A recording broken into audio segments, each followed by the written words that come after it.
Gloom and grief gripped the second day of school at the Christiana Least Primary.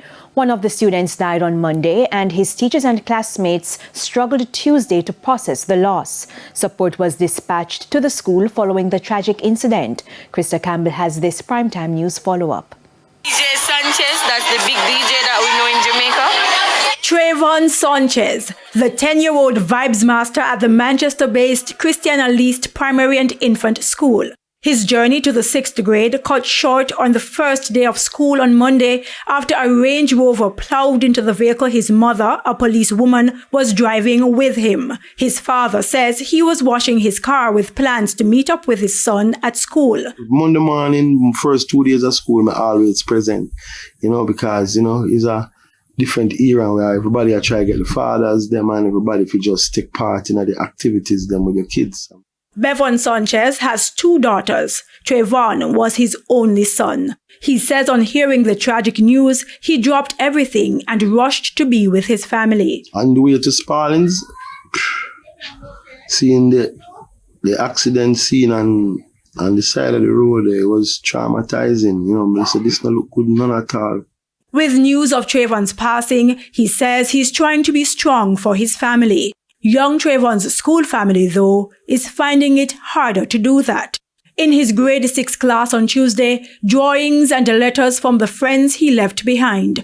One letter to Trayvon's family, lamenting their loss and explaining how good of a person Trayvon was to everyone. His teachers shared memories. He was pretty much a vibrant student, very cunning sometimes, but it was all fun. Whenever he walked out of the classroom, he would be one of the persons running back to his seat and sitting and looking as innocent as ever, like he didn't do anything. And so, yes, indeed, he will be missed. Trayvon was my pari. He was the person when I got in the class with my clown self, he was the one to just lead everybody on. The Education Ministry's Region 5 has started grief counseling with students and teachers, but Garcia Ratri Aaron Sivia says it's particularly difficult for her. Last night, I watched the video about 50 times. I couldn't go home. I just drove until I went to Mandeville yesterday, and then when I go home, when I went home, my stomach got tight.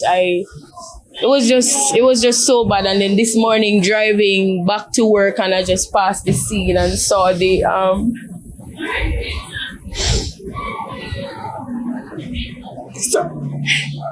She says students are not coping well either. They are trying to do the best they can to cope with the situation, but it's very difficult. Life just cut short and nobody saw it coming, It's just... And then I saw this video where he was probably modeling his new shoes, and I was anticipating that he would come, miss, and he pull up the foot and show me the shoes, and he was that kind of kid. So it's just sad to see that he had that video done. I did not get to see any of it. And it's very hard to see, a Monday morning and everybody have them child to go out, and you look forward to hear all the good stuff. And all the stuff that will happen after school, you're looking forward for that this evening, And it just never happened. Right now, his mother still not stable. And we're just still hoping for the best with her, that, we can still have a part of him left, Krista Campbell, TVJ News.